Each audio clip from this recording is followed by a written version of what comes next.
Hello students, today we're going to study about Unit 3, that is Kamla Das.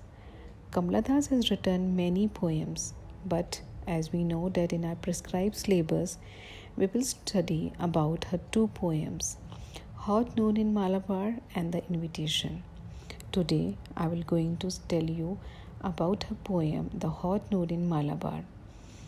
The hot noon in Malabar presents a peculiar sight. Kamla Das, the poetess, observed that when the noon was hot, beggars came to their doors with whining voice. They shouted for alms. A retinue of the other person also came together on the veranda. Among them were the men from hills. They were fortune teller. It was their livelihood. They carried parrots in a cage and fortune's cards. Those were the instruments with which they created faith among the credulous fatalists in Malabar. The fortune tellers were stained with time and were old. The hot noon was suitable for the brown Kuara girls to come to Malabar to carry on their livelihoods. They used to read palms in the light, sing song voices. They were followed by old Bengal sailors.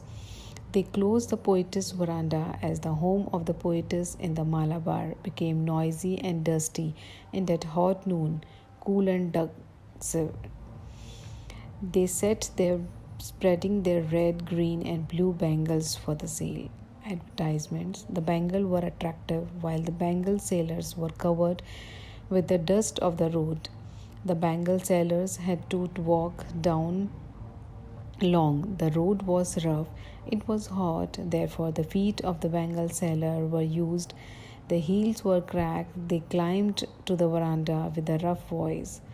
The hot noon was marked by the stranger who fearfully opened the window drapes and looked in the room, but they were not able to see anything because their eyes were affected by the hot rays of the sun. It was impossible to see anything with that eye in a shadowy room.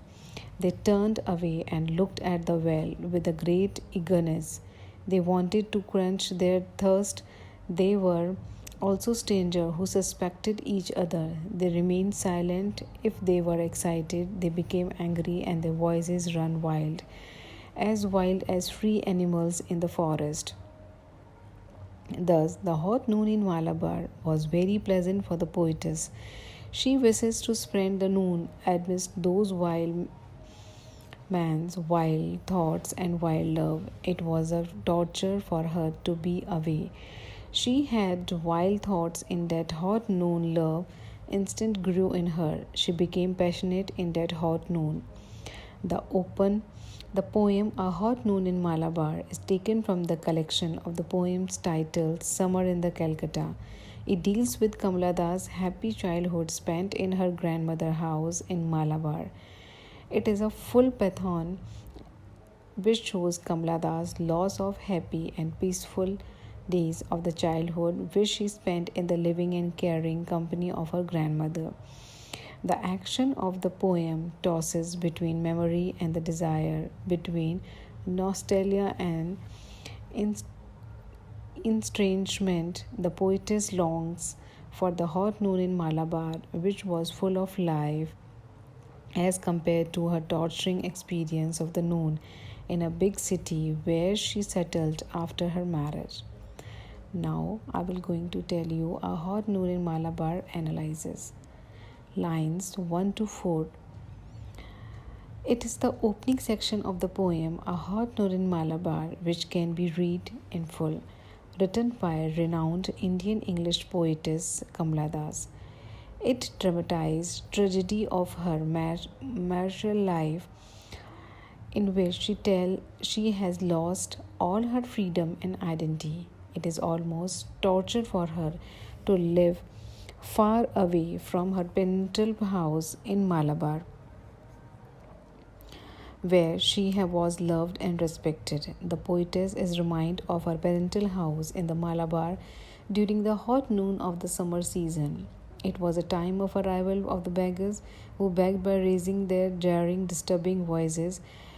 People used to come from the hills with the craved parrots and with strange, dirty cards to predict the fortune of the local inhabitants. The poetess, in the state of nostalgia which brings her face to face with her ancestral house at the Malabar, she has imaginatively recreated the live picture of the Hor Noor in Malabar, filled with the live and multiple activities. In line 4 to 10, this part of a Hor Noor in Malabar is the extension of the lively picture, a preceding section which deals with the arrival of the poor beggars in the Malabar at the noon to be begging for their survival. It shows how the fortune tellers were busy predicting the future of their customers by reading fortune cards.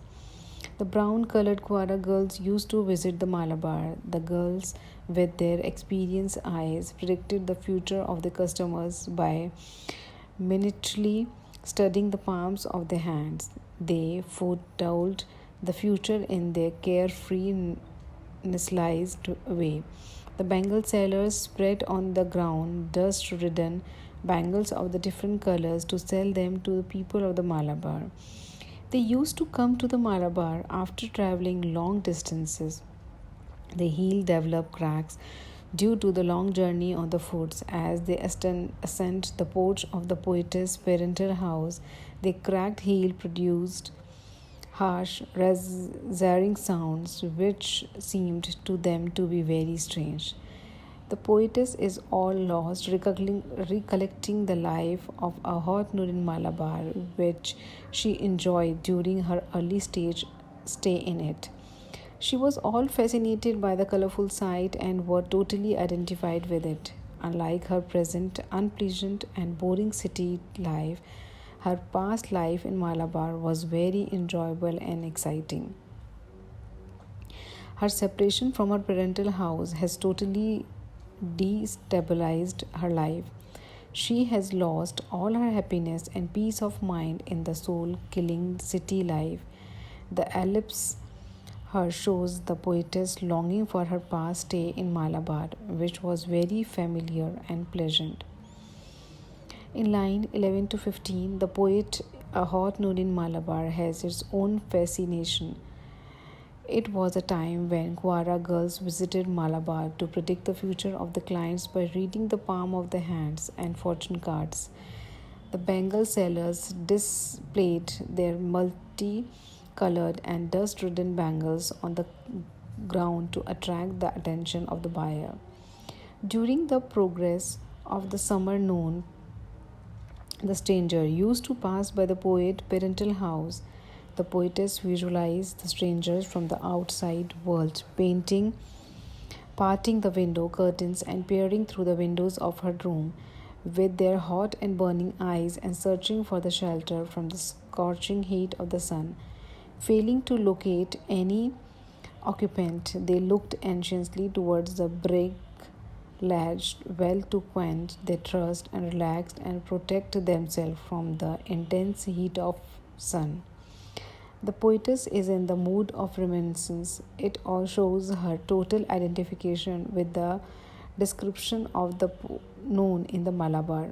Kamla Das' descriptive power is shown as it is the best in the part of the poem. She has given us the very feel of the place, which was filled with the life and rural activities. She has imaginatively revisited the scene in which she has actually participated in the past. In line 15 to 23, the poetess recaptured the scene of the noon in the Malabar, which she had witnessed during her earlier stay in her ancestral house. It was the time of the arrival of the fortune teller and the bangle sellers that spared no efforts to attract the customer. Fed up with the scorching heat of the sun, they could be seen heading towards wells to quench their thirst. It was a noon for the stranger fortune tellers and the bangle sellers who had come to Malabar to earn their livings. An expression of the distrust could be seen vividly reflected in their eyes. They were dark and speechless. They were apprehensive of whatever they observed. They spoke little, but when they did speak, their voices sounded unfamiliar and wild, like jungle sounds. Undoubtedly, it was a noon exclusively meant for the wild man, wild though and wilder. The poetess is regretful of having missed that sight. After being shifted to the remote city from the Malabar, it is a fortune for her to live in the intense heat of the sun in the strange city where she presently stays.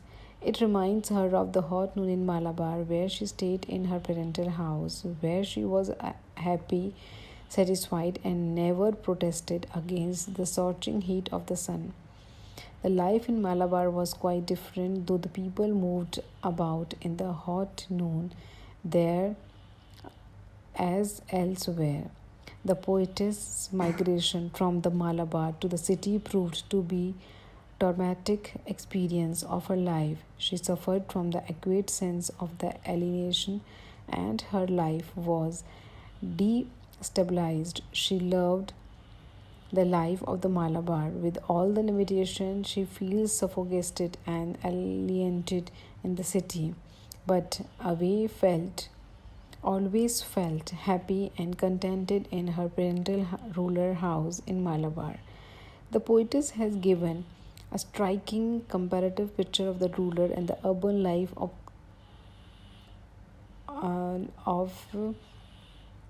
in the concluding section of the poem. Critical note: the poem A Hot Noon in Malabar shows Kamala Das' deep-rooted involvement in the past. It is a personal poem in the Das' love for her parental house in Malabar is movingly described. Kamala Das presents a comparative picture of her life in her ancient home in Malabar and her life in the cities.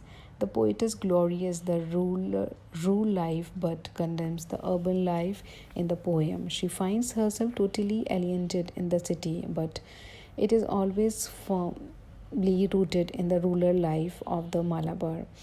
This poem is powerful articulation of the Kamala Das feminine sensibility. The poetess has given an exact feel of the Indian locally in the hot noon in Malabar. The poem is rich in creating the typical color of the life in Kerala. No attempt has been made for the romantic glorification of life in Malabar. The beggar has winning voice, fortune cards are stained with the time. Quara girls have an old eyes, bangles are covered with the dust of the road, feet are cracked, causing grating and strange noise, and stranger has mistrust in their eyes. It shows that Kamala Das affirms life with all its limitation.